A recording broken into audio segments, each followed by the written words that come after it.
En este caso, me pone muy feliz que podamos seguir trabajando con la Asamblea del No a la Mina.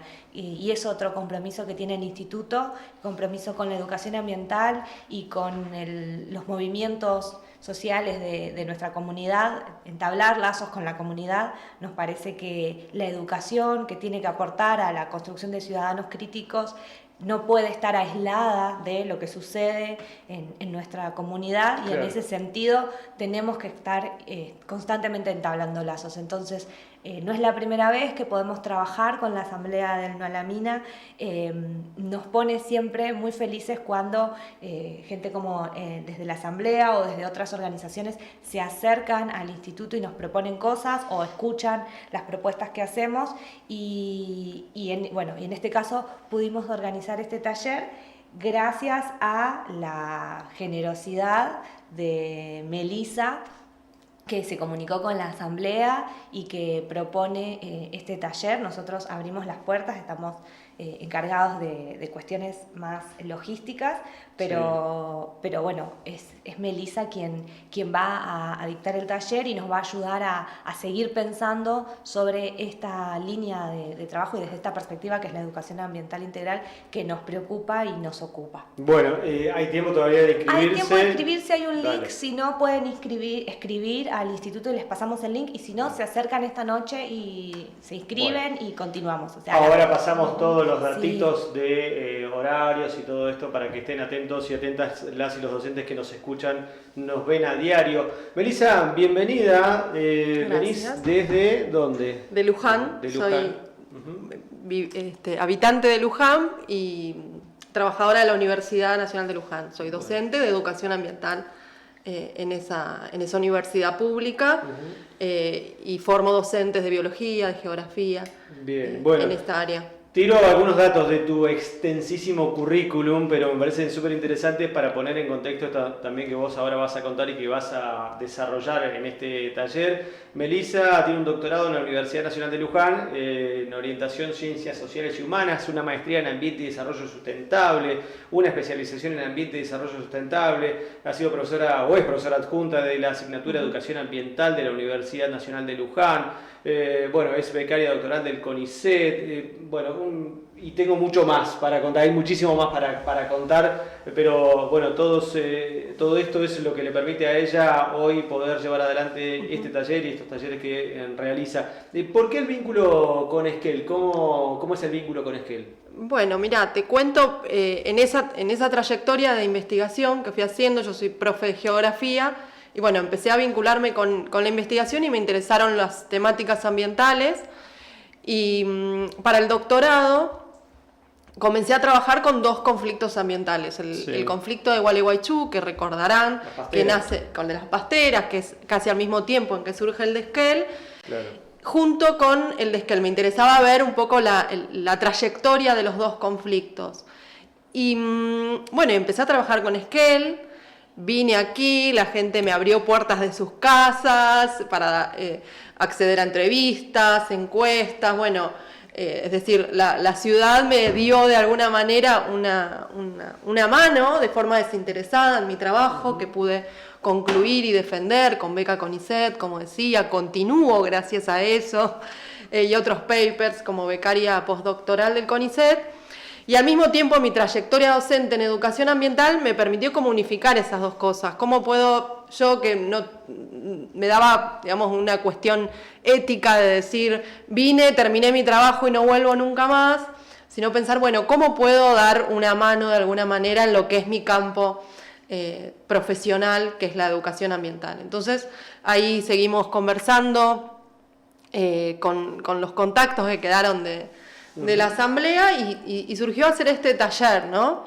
Que tiene que ver con ofrecer un espacio de encuentro para, por un lado, seguir trabajando en qué es la educación ambiental, qué se espera, qué implicancias tiene la ley de educación ambiental integral, que es bastante reciente, y pensarlo desde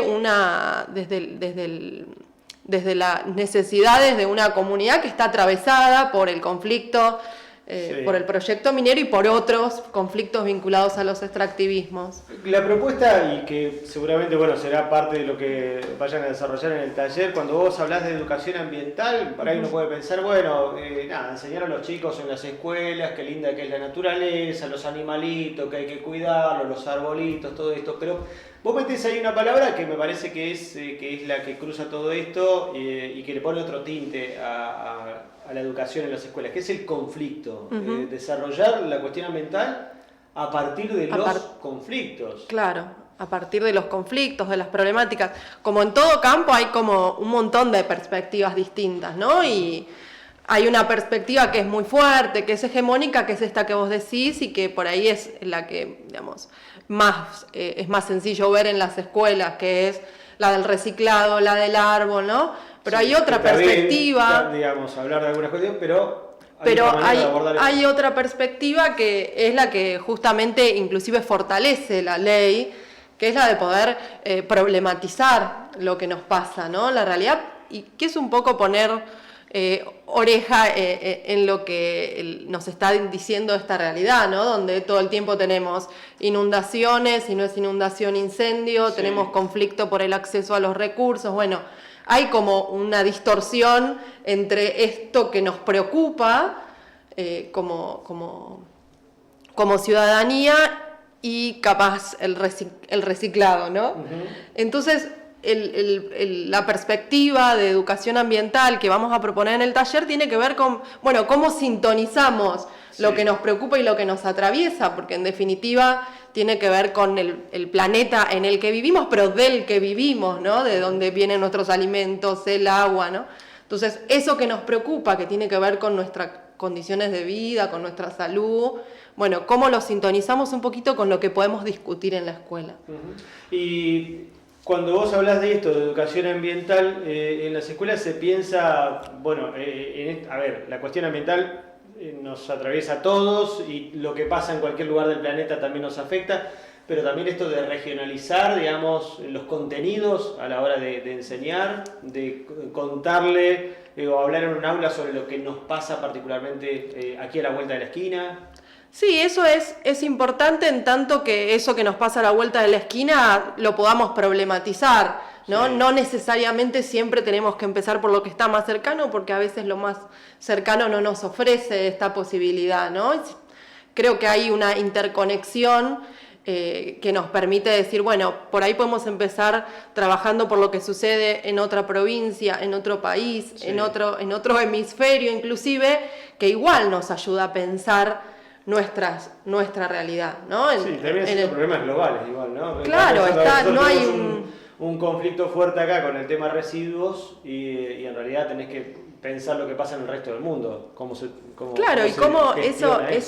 Ese problema que tenemos con los residuos en algún punto lo entendemos por una lógica en la que se produce y las empresas deciden si usar plástico, si no, y los estados intentan regular eso. Es decir, hay como patrones comunes en todas esas problemáticas que podemos aprender o enseñar lo que pasa en un basural en otro país, sí, que igual hay pautas comunes que nos ayudan a pensar qué pasa en nuestro territorio, ¿no? Melissa, ¿y de educación ambiental y de conflictos ambientales se habla en todos los niveles? ¿Se puede hablar en todos los niveles de la educación?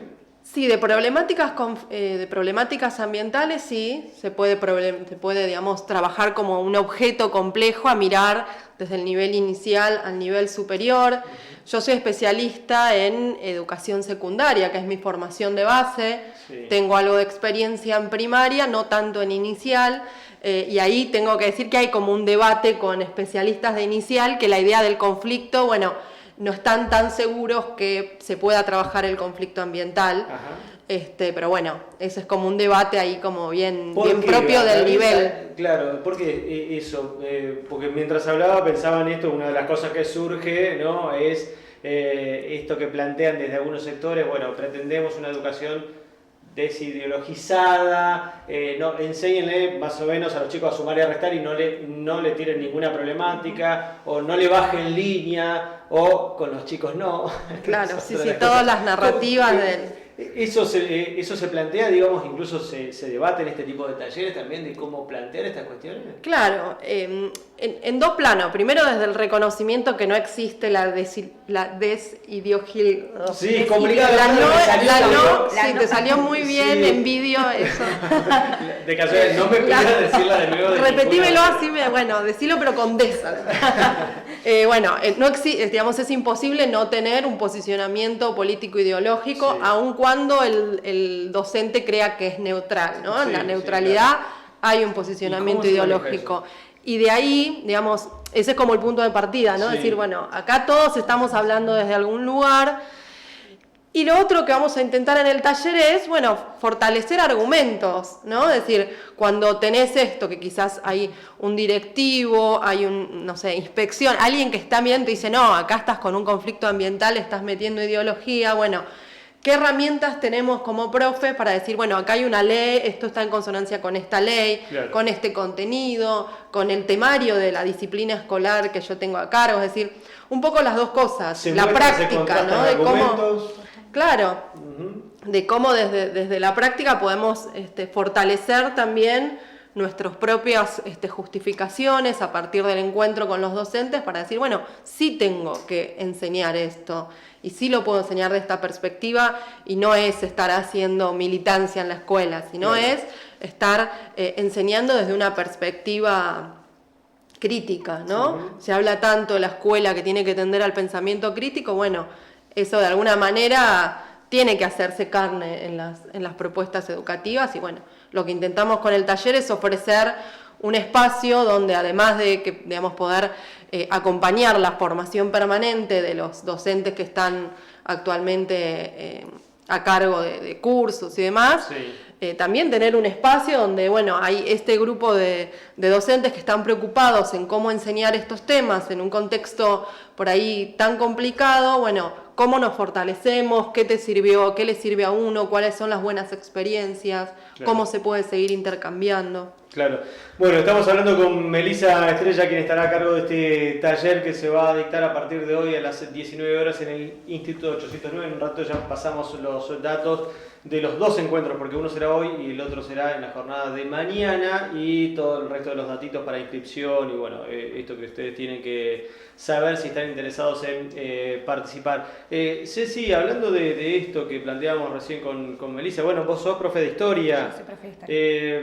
Pero me quedé pensando también en esta cuestión, porque muchas veces atacan a los docentes por esto, y dicen, están bajando línea, como si el docente no estuviera capacitado, no estuviera formado justamente para poder justificar aquello que hace frente al aula, como que si fuera mañana cualquiera de nosotros, sin ninguna formación en docencia, y vamos al aula y le empezamos a decir a los pibes, mire, esto está todo mal, usted tiene que pensar así. Es una cosa ir a tirar una opinión cualquiera, otra es la tarea docente, que tiene esto, ¿no? Tiene la capacitación detrás. Sí, te agradezco que lo traigas porque la profesionalización docente aparece bastante en cuestión, y está bueno recordar que quienes trabajamos en educación somos profesionales de eso, nos formamos durante 4 o 5 años en nuestra formación inicial y luego de manera continua todo el resto de nuestra carrera, y trabajamos desde cuestiones didácticas respecto de cómo transferir y cómo compartir conocimientos, y también de manera conceptual y teórica respecto de qué perspectivas y de qué manera vamos a pensar la sociedad. Ese objetivo es uno de los objetivos centrales de la Ley de Educación Nacional, aportar a la construcción de sujetos, de ciudadanos críticos. Y en ese sentido, la escuela sirve para aprender a pensar. Y hay un montón de herramientas, y es lo que uno transita en los niveles obligatorios, y en superior también, ¿no? Experiencias que nos permitan pensar lo complejo del mundo. Cualquier propuesta que nos invite a pensar las cosas de manera lineal, simples, libres de conflictos, de tensiones, de intereses, nos está metiendo en una trampa. La sociedad, y esto lo sabemos todos, está atravesada por diversas ideologías, intereses, historias, culturas y entender lo rico de esa diversidad y poder pensar lo complejo, es el desafío de la escuela. Me parece que ese es el desafío de la escuela, es lo hermoso de la educación, es lo divertido de ir a la escuela. Todos recordaremos cuando íbamos a la escuela y teníamos que aprender cosas de memoria, por ejemplo. Yo que soy profe de historia, aprender cosas de memoria, un bajón, un horror. Y poco útil, y pensemos cuántas de esas cosas nos acordamos. Yo estudié la carrera y muchas de esas cosas que aprendí de memoria no me las acuerdo. Entonces, la escuela nos tiene que servir para poder pensar y construir otros mundos, pensar qué cosas nos gustan de este mundo y cuáles no nos gustan y cómo querríamos cambiarlo. Y eso va desde lo local, de pensar cómo queremos que sea nuestra ciudad, nuestro barrio, a pensar cómo queremos que sea el mundo para nuestro futuro próximo y para las generaciones que vienen. Y ahí me parece también que algo sumamente interesante desde la educación ambiental es pensar, y hay perspectivas allí que pensar en las generaciones futuras. No pensar solo en nuestros hijos, hijas, en el caso de tenerlos, sino quiénes vienen después y qué mundo les estamos dejando. Estamos consumiendo un planeta que tiene miles de millones de años en muy poquitas generaciones, y bueno, pensar con qué derecho también estamos haciendo uso y usufructo de este planeta, pensar qué le vamos a dejar a las generaciones que vienen. Sí, totalmente. Melissa, ¿y cuál es tu experiencia frente al aula? ¿Cuál es la respuesta que te encontrás? Porque pasa esto, ¿no? Que decíamos, bueno, uno podrá decir, bueno, uno plantea algunas miradas o cierta mirada, pero también del otro lado hay respuestas. Los pibes están recontra mil atentos, hoy tienen un montón de herramientas para decir, che, mirá, esto no me parece, o esto me parece que es así, o esto lo puedo agregar. ¿Tenés esa respuesta activa, proactiva de los pibes, de las pibas? Mira, no todos los cursos, los espacios son iguales, ¿no? En esto adhiero como a lo de la profesionalización, que no hay mejor que el propio docente que conoce ese grupo y ese contexto para seleccionar las prácticas, pero un poco lo que vamos a intentar fortalecer en el taller desde la cuestión más didáctica es el trabajo a través de estudios de caso, ¿no? Poder organizar la propuesta didáctica a partir de casos reales, que sean potentes, pero que los selecciona el profe desde su conocimiento situado de ese grupo, ¿no? A partir de justamente alejarse de los enfoques descriptivos, ¿no? De poner el eje en poder dar cuenta del manejo de un concepto para poder ver, bueno, cómo ese concepto es una herramienta con el que yo me puedo hacer para entender, bueno, qué tiene que ver esto del ambiente conmigo, cómo se vincula y cómo me ayuda a entender, bueno, dónde estoy parado, ¿no? Desde la perspectiva de los chicos. A mí me parece que ahí, desde la problematización y desde el estudio de caso, es lo que siempre da mejores respuestas. Bien, tengo, si te parece, compartir una pregunta que hace una colega tuya, que es una docente con la que me vinculé en estas últimas horas, porque todo esto que viene haciendo la Asamblea del No a la Mina desde hace tiempo, desde hace tantos años, ¿sí? Que es un trabajo hormiga todos los días de difusión, y bueno, llegan estas fechas especiales y se generan todo este tipo de actividades que, claro, por supuesto, sobre todo a través de las redes sociales, llegan a todo el mundo y generan interés. Me contacté en estas últimas horas con una docente de Neuquén que tiene la ardua tarea de también hacer educación ambiental, porque la verdad que es así. Me contaba las dificultades que tiene, los conflictos con los que se encuentra ella, ¿sí? Porque recordemos en Neuquén, donde está trabajando esta docente y escritora, tiene unos libros publicados, me contaba, bueno, se encuentra con mega empresas siempre presionando, ciertas complicidades de los gobiernos, y es difícil eso, ¿no? Neuquén sabemos que tiene esta vinculación con el fracking sobre todo, bueno, así que están viviendo una situación compleja también las y los docentes. Bueno, se trata de Patricia Bobadilla, como digo, es colega tuya, es docente también de educación ambiental, y me mandó un videito con una pregunta que la compartimos también con la audiencia, y después te dejo a vos que la respondas a ella, y seguramente será la inquietud de varios. Genial, docentes, gracias. Hola, buenos días Dante, audiencia, Melissa. Bueno, primero que nada felicitarlos por el programa, me parece muy interesante que se aborden temas como el de la educación ambiental. en todas las escuelas del país y en todos los niveles.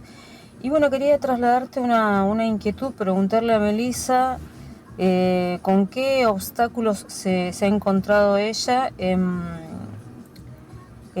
este transitar por las escuelas con respecto a la educación ambiental, y tal vez compartimos algunas inquietudes. A mí me interesa saber si se trabaja en los diferentes niveles por proyectos donde intervengan todas las áreas, como lengua, matemática, naturales, sociales, donde un problema pueda ser abordado desde todas las áreas, y bueno, y también saber si se ha encontrado con algún otro tipo de obstáculo, porque acá en Neuquén, las escuelas que nosotros hemos recorrido, nos hemos encontrado con dificultades como no se planifica por proyectos, no se tiene muy en claro todos los conceptos a tratar, y se quedan en días puntuales como Día del Árbol, Día del Agua, Día del Aire Puro,